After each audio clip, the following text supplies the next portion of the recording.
বাইরে কনকনে ঠান্ডা, হালকা তুলার মতো বরফও পড়ছে।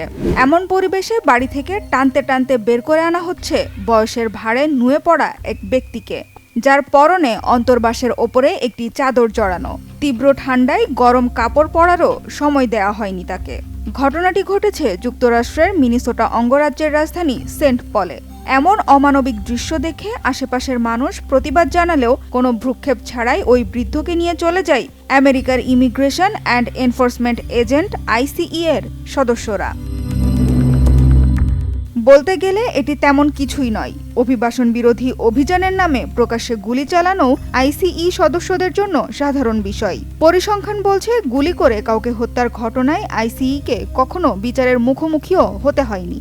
কিন্তু কি এমন ক্ষমতার বলে বিচার বিভাগকে এড়িয়ে চলেন মার্কিন ইমিগ্রেশন অ্যান্ড এনফোর্সমেন্ট সদস্যরা? মার্কিন সংবাদ মাধ্যম দ্য ট্রেসের মতে আইসিই এর সদস্যরা চলতি বছরের প্রথমে এবং গত বছর মিলিয়ে অন্তত 12 জনকে গুলি করেছেন। 2015 থেকে 2021 সালের মধ্যে হত্যা করেছে অন্তত 23 জনকে। আহত এর চেয়ে বেশি। গুলি চালানোর এই ঘটনাগুলোর কোনোটাতেই আইসিই এজেন্টদের বিরুদ্ধে অভিযোগ গঠন করা হয়নি, এমনকি মৃত্যুর ঘটনা ঘটলেও নয়। সংরক্ষিত আইন প্রয়োগকারী সংস্থার বল প্রয়োগ এবং অস্ত্র ব্যবহারের প্রশিক্ষণ সংক্রান্ত নথিপত্র বা নীতিগুলো কখনোই জনগণের কাছে প্রকাশ করা হয় না। এজেন্টরা মাঠে কিভাবে কাজ করেন তার বেশিরভাগই অজানা। 2016 সালের এক প্রশিক্ষণের তথ্য অনুযায়ী আইসিই কর্মকর্তাদের কেবল সহিংসতার ক্ষেত্রেই নয়, বরং সহিংসতার আশঙ্কার ক্ষেত্রেও বল প্রয়োগের অনুমতি দেওয়া হয়েছে।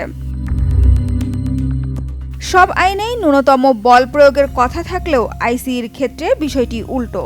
কর্মকর্তারা পরিস্থিতি বুঝে সরাসরি গুলি চালানোর মতো কঠোর পদক্ষেপ নিতে পারেন। এমনকি গুলি চালানোর আগে সতর্ক করার ধারও ধারেন না তারা।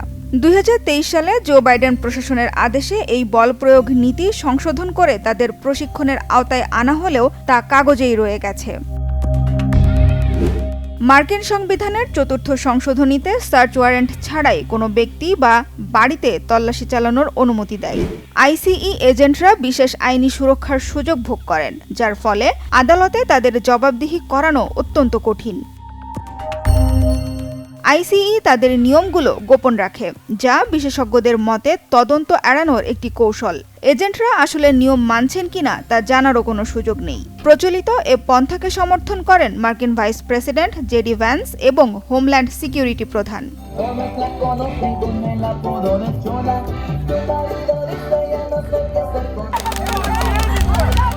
মানবাধিকার ও বিচার বহির্ভূত হত্যাকাণ্ডের বিরুদ্ধে সারা দুনিয়ায় তৎপর যুক্তরাষ্ট্রের অভ্যন্তরে মানবাধিকার লঙ্ঘনের এমন ঘটনার ব্যাপারে মানবাধিকার সংগঠনগুলোকেও খুব একটা কথা বলতে শোনা যায় না। সানজিদা ইসলাম তন্নি, বাংলা ভিশন, নিউজ ডেস্ক।